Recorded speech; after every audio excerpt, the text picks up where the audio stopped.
The thing about hearing your own parents call you a burden is that some part of you already knew. That's the part that makes it unbearable. I wasn't on the phone with them. They didn't mean to call me. My father's coat pocket pressed some sequence of buttons in a restaurant in Scottsdale, Arizona, and my number, their daughter's number, came up and the phone connected. And I was standing at my kitchen sink scrubbing a casserole dish when I heard my mother's laugh cut through the ambient noise of a nice dinner. I almost hung up. I almost said, "Dad, you pocket dialed me," and I almost laughed, and nothing would have changed. Instead, I turned off the faucet and I listened. My name is Annabelle Croft. I'm 34 years old, and up until 8 months ago, I owned a 4-bedroom craftsman-style home in Clover Ridge, Virginia, that my grandmother left me in her will, not split between relatives, not auctioned to cover estate costs, left specifically, deliberately to me alone, because my grandmother, Frances Croft, was the only person in my family who truly saw me and decided I was worth something. I need you to understand what that house meant before I tell you what happened to it. Frances bought it in 1971 for $32,000. She repainted it herself every 6 years, always the same soft gray blue that she said matched the sky after a summer storm. She planted an oak tree in the backyard when my mother was born, and by the time I was a child, that tree was enormous, the kind of tree you could disappear into. I used to sit up in that tree with a book and a peanut butter sandwich on Saturday mornings, and Frances would look up at me from her garden and say, "There's my girl, not my granddaughter, not Annabelle, my girl." She died when I was 26. She left me the house outright, no mortgage, fully paid. The only condition in her handwritten letter, not even legally binding, just a note tucked inside the will, was that I take care of the oak tree. I did. I take care of things. That's always been my problem. My parents moved in with me 3 years ago. It started, as these things always do, with a crisis that wasn't quite a crisis. My father, Gerald Croft, had retired early from his career in commercial real estate consulting and immediately discovered that he had nothing he wanted to do and nowhere affordable to do it. They'd been renting a condo in Scottsdale since they sold their Maryland house to fund a lifestyle they hadn't quite accounted for, and when the rent jumped $1,200, my mother called me crying. "We're looking at options," she said, which meant she had already decided. I said yes. I always said yes. They were supposed to stay for 6 months. A bridge, I told myself, just a bridge. I gave them the 2 upstairs bedrooms and my grandmother's sitting room as a personal space. I cooked dinners. I drove my father to his cardiology appointments when his AFib flared up. I paid for their Netflix, their streaming services, their grocery bills when my father said the Social Security check was tight that month. I never asked them to pay rent, not once. In return, my mother rearranged my kitchen without asking and told me my decor was very sparse, Annabelle, and my father put his enormous leather recliner in the living room directly in front of the window, where Frances's orchids used to get sunlight, and the orchids died, and my father said he didn't see what the big deal was. They stayed for 3 years. I want to be honest with you. I am not blameless in this. I enabled it. I said yes every time. I let them slowly rearrange my life around their comfort, because my entire childhood had been one long lesson in making myself smaller, so my parents had more room. I don't say this for sympathy. I say it because it explains why the house phone showed their names in my contacts under mom and dad, and not warning, the Tuesday it happened, I had gotten home late from work. I'm a senior contract analyst for a logistics firm. Essentially, I review and negotiate vendor agreements, which means I read very carefully and I notice discrepancies and I do not let things go. That skill would become relevant shortly. The faucet in my kitchen had been leaking for a week. Not a dramatic leak, a slow, persistent drip that I'd been meaning to address. I remembered seeing the warranty paperwork for the fixture in a folder my parents had casually moved to a shelf in the garage because they'd needed the kitchen drawer for their own things. I called my father to ask if he remembered where he'd put it. He didn't answer, but his phone answered, and the background sound was a restaurant. The warm murmur of a nice place, glasses clinking, low music. They'd told me they were having dinner with neighbors, but the neighbors had a perfectly good house. This sounded like somewhere with tablecloths. I almost hung up. I didn't. My mother's voice. "She won't fight it. You know how she is. She feels guilty about everything. Mention the back pain, mention the doctor bills, and she'll sign whatever we put in front of her." I went completely still. There are moments in life where your entire relationship with someone reframes itself in real time, where you watch years of memories rearrange themselves into a pattern you should have recognized but didn't because you were inside it. This was that moment. I was watching my childhood from the outside for the first time, and what I saw was not what I had told myself it was. My father's voice, easy and confident. "By next year, the deed will have our names on it. She's always asking how she can help, so we'll just tell her how." A pause, the sound of something being poured. Then my mother. She won't even realize what she signed until it's too late. And then my father said it. Not with cruelty, not even with particular emphasis. He said it the way you state an obvious, settled fact, the way you'd say water is wet or it's cold in December. "She's always been a burden." My mother laughed. Not a polite laugh, a real one, loose and genuine, like he'd said something they'd both been thinking for years. "To us," she agreed, "and now the house will make up for it." The call ended 40 seconds later when someone bumped the phone and disconnected it. I set my phone face down on the kitchen counter. I looked at my kitchen, at the orchidless windowsill, at the rearranged cabinets, at my grandmother's old ceramic cookie jar that my mother had moved to the top of the refrigerator because it cluttered the counter, and I stood there for a long time. I didn't cry. I didn't call them. I went upstairs, sat on the edge of my bed, and I thought for a very long time. When I finally lay down, I stared at the ceiling until 2 a.m., not panicking, not spinning, just building, planning, because my father was right about one thing. I had always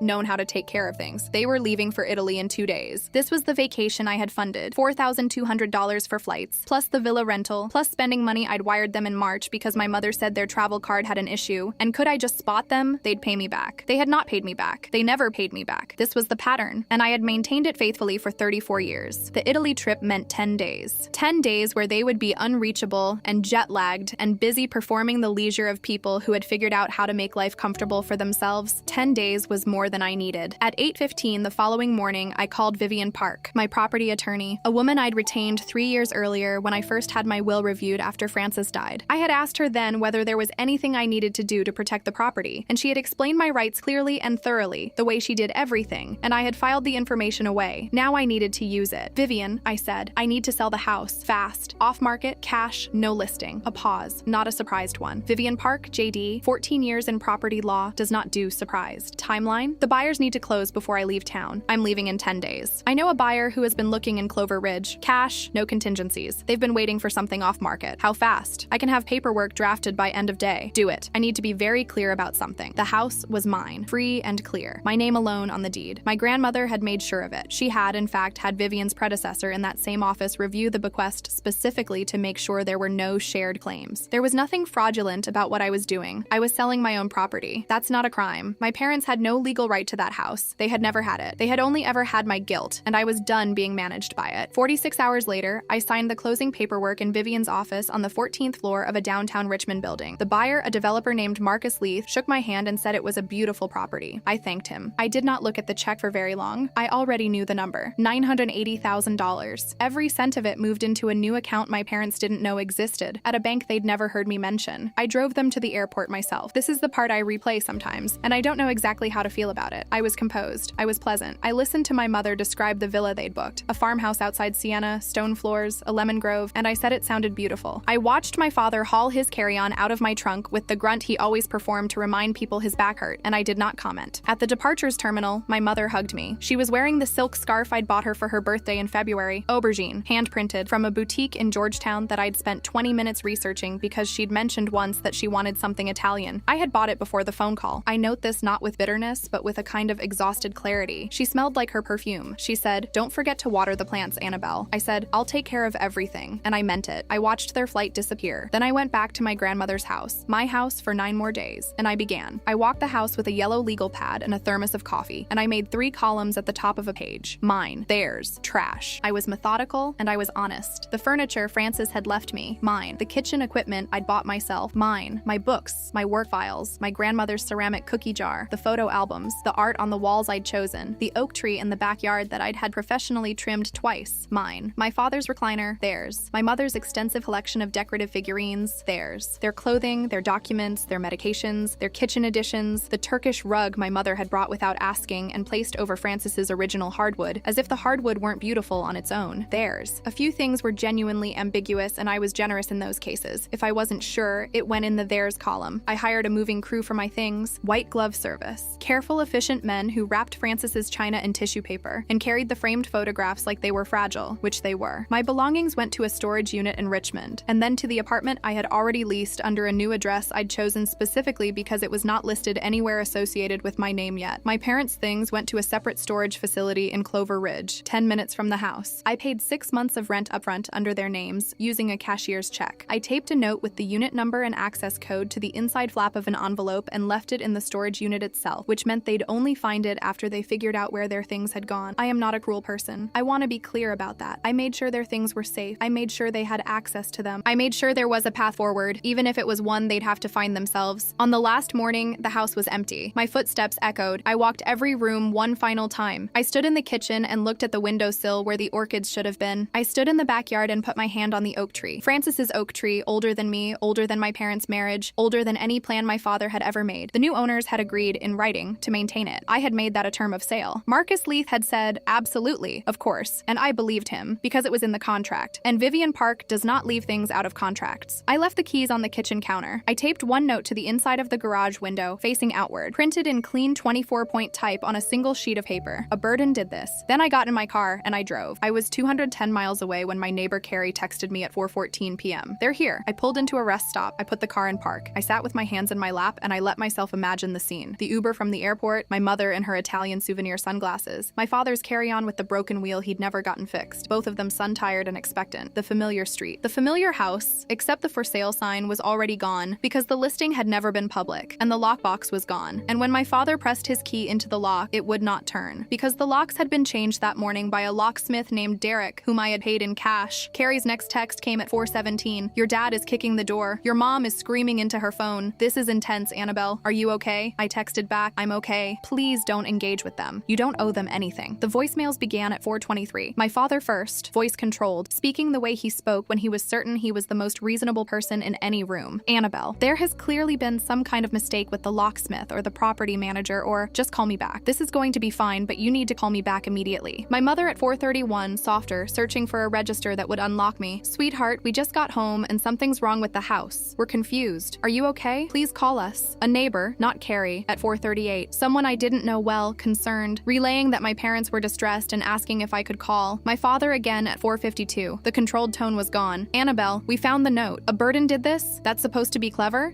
This is illegal. Do you understand me? You have committed fraud. You had no right to. This house is family property, and I am calling a lawyer tonight. We will sue you for everything. Every penny. You ungrateful, selfish. He ran out of steam somewhere in there, or ran out of recording time. The message cut off. I listened to it once. Then I deleted it. Then I deleted the next one, and the next. I want to be honest. There was a version of me, the version I had been for 34 years, who would have listened to my mother's soft, confused voice and felt the familiar gravitational pull of guilt, who would have called back, who would have said, I can explain or let me fix this, or, worst of all, I'm sorry. I listened to her voicemail. I noticed the pull. I noticed it the way you notice a smell from a place you used to live. Familiar, briefly overwhelming, and then just a thing that existed once. I deleted it. Here is what my parents did not know about me. They did not know that I had spent the previous 8 months, before the phone call even, quietly consulting with a therapist named Dr. Renata Sousa, a specialist in family systems and enmeshment patterns, whose office was in a building I specifically chose because it was not near anything my parents frequented. I had started seeing her because I had begun, slowly, to feel that something about my relationship with my parents was not right in a way I couldn't name. I had not named it yet. The phone call named it for me. After the phone call, I had called Dr. Sousa immediately. I think you already knew something like this was possible, she said, during our session 2 days before my parents left for Italy. The guilt patterns, the financial compliance, the housing situation. You've described a dynamic that was always oriented around managing their needs at the expense of your own. You've called it love, but love doesn't require you to disappear. She also, critically, referred me to a colleague, Dr. Alan Ferris, a therapist who specialized in adult survivors of emotional coercion, and was also a licensed consultant to several family law attorneys in the state. He was the one who told me, carefully and professionally, that what my parents had been discussing on that phone call, using guilt and manufactured helplessness to manipulate me into signing over a deed, had a name. It was called undue influence, and in some circumstances, depending on how far it progressed, it could constitute fraud. He told me to keep the recording. I had already saved it in 3 places: cloud backup, a flash drive in my car's glove compartment, and an email I'd sent to myself with the subject line, evidence, do not delete. Then there was Vivian Park, my property attorney. We had now spent considerable time together, and she knew the full story. They have no legal standing, she told me during our final pre-closing meeting, her voice as level as a table. The property was yours alone. The sale was legal. They cannot sue you for selling your own house. She paused. If they attempt to pursue any action claiming fraud or theft, I'll represent you. I'd enjoy that, actually. I believed her. Here is what they tried. 3 days after the discovery, I received an email from a law firm called Gentry and Moorfield, LLP, based in Scottsdale. A letter signed by a paralegal, not even an attorney, informing me that my parents had engaged the firm to explore their options and that I should expect to hear from them regarding claims of improper property transfer and financial manipulation. I forwarded it to Vivian. She responded in 11 minutes. This firm does real estate closings and DUIs. They're not going to touch this. I'll draft a response. Her response was 2 pages long and included, attached as Exhibit A, a certified copy of the deed transfer, and as Exhibit B, a transcript of the relevant portions of the phone call recording, with a note that the original audio file was available upon request. I received no further communications from Gentry and Moorfield, LLP. My mother, meanwhile, had launched a campaign through the extended family. My Aunt Susan called me, genuinely concerned, not malicious, and said she'd heard I'd done something with the house, and my parents were devastated. I explained the situation. I played her 90 seconds of the audio. There was a long silence. Annabelle, she said finally, I need you to know that I always thought something was off with how they talked about you. She has not called my parents back. My cousin Daniel, who had always privately suspected that my parents were a lot, texted me, "Heard what happened. Good for you. I mean that." My father reached out to two of his old business contacts, trying to build a narrative in which he was the victim of a deranged daughter. One of them, a man named Richard Holloway, who'd known my father for 20 years, called me directly. "Gerald is telling people you defrauded him," he said, not unkindly. "I want to hear your side." I told him my side. I played him the recording. Richard Holloway said, "I've known your father a long time, Annabelle. I'm sorry I didn't ask sooner whether he treated you right. He has not returned my father's calls since. There's a question I've been asked since all of this that I want to address. Did I feel guilty? Yes. I want to be specific about what kind of guilt it was, though, because it matters. It was not guilt about selling the house. It was not guilt about the note, or the storage unit, or the new phone number. It was the old, trained guilt, the reflex that had been installed in me over 3 decades, the Pavlovian flinch that arrived whenever I did anything for myself that inconvenienced them. It was the guilt of a child who was taught that her own needs were inconveniences, and who had learned to apologize for taking up space. Dr. Sousa and I spent a lot of time with that guilt. Notice it, she said. Name it. Ask it what it wants from you. And then decide, based on what you actually know to be true, whether it deserves to be honored. What I actually knew to be true. I had a right to my own house. I had a right to my own money. I had a right to leave. And I had a right to protect myself from people who had, on a recorded phone call, in their own voices, laughed about making me sign away everything Francis had given me. The guilt didn't go away, but I stopped letting it drive. 9 weeks after I left, I got a certified letter at my new address. Vivian had handled the paperwork to protect it, so I still don't know how they found it, though I have suspicions about a mutual contact from my parents, not their lawyer, from them directly. My mother had written it. I could tell by the handwriting and by the particular way it opened. "We are reaching out because we feel there has been a terrible misunderstanding." It went on for 4 pages. There was no acknowledgement of the phone call. There was no apology. There was an extensive recounting of everything they had done for me over my life, driving me to school, paying for a semester of college, being always there. That was framed as evidence of a debt I owed. There were references to my father's health and my mother's stress and how the situation had impacted them. There was a suggestion that I had misinterpreted the phone call, that I had taken things out of context, that if I would only talk to them, we could sort this out as a family. The final paragraph asked if I would consider letting them stay with me temporarily while they got back on their feet. They were still in Clover Ridge, living at a residence inn, depleting what savings they had at $180 a night. I read the letter twice. Then I wrote a single-sentence response, which Vivian mailed for me on official letterhead. "Ms. Croft is not able to offer housing accommodations. She wishes you well in securing alternative arrangements. I have not heard from them since. My grandmother planted that oak tree in 1969, actually. I said 1971 before, and I want to correct it. She told me the exact year once, sitting in the garden, squinting up at the branches. She said she planted it the year she knew she was going to be okay. The year she paid off the mortgage alone, after my grandfather left, and realized she didn't need anyone to save her because she had already saved herself. She didn't tell me that story as a lesson. She told it the way she told all her stories. Matter-of-factly, like it was simply a thing that had happened to her. But I have thought about it my entire life. Marcus Leith sent me a photograph last month. He does this occasionally. Small updates, which I didn't expect but have come to appreciate. The photograph showed the backyard in late-season gold, the oak tree enormous and unchanged. Its roots so deep now, they'll outlast every plan anyone has ever made in that house. I saved it to my phone. I look at it sometimes when I need to remember what it feels like to be rooted in yourself. I am writing this from my apartment in Richmond. I have a good job that I am good at. I have a therapist I see every other Thursday. I have a small circle of people who know the full story and love me without requiring anything in return. I have a savings account that belongs entirely to me. I have a new number that my parents don't have. I don't have the house. I want to say that plainly, because sometimes the internet treats these stories like the justice is complete, like selling the house and leaving the note was the ending, tidy and satisfying. But I grew up in that house. Francis was in every wall of it. The oak tree in the backyard was older than my sadness. On some days, the loss of it sits very heavy. But here is what else I have, and what I want to leave you with. I have the recording, clear as glass, saved in 3 places. She's always been a burden, said easily, without cruelty, the way you say a thing you've known for years and are tired of pretending otherwise. I have that. Not because I needed evidence for a lawsuit. Vivian says I was never in legal jeopardy, but because there is something clarifying about evidence. There is something about having the truth in an undeniable form that makes the gaslighting impossible. They cannot call me delusional. They cannot say I misheard or misread or invented it. They said what they said. I have the note. A burden did this. People have asked me if I regret that line, whether it was too theatrical, too obvious. I've thought about it a lot. I keep coming back to the same answer. No, because it wasn't about cleverness. It wasn't about punishing them, though I'll admit there was some satisfaction in it. It was about the record. It was about standing in my grandmother's house, the house my grandmother left me because she believed I was worth something, and making sure the last sentence written there, the last mark left in that space, was in my handwriting and said what I needed it to say. I carried that word my whole life. Burden. I wore it the way you wear something that was handed to you so young you forgot it wasn't yours. I wore it through every yes I didn't mean, and every guilt-funded vacation vacation and every holiday dinner where I cooked and cleaned and absorbed the ambient contempt of two people who had never once considered what it cost me. They called me that like it was a fact of nature, so I made sure the last thing they read in my grandmother's house was proof that I had finally, irrevocably put it down. If you're reading this and you recognize something in it, the compliance, the trained smallness, the guilt that arrives before you've even decided anything, I want to tell you something Frances told me once, from the garden, her hands full of dirt. You don't owe anyone the life they planned for you. She said it like it was simple. I'm working on believing it was.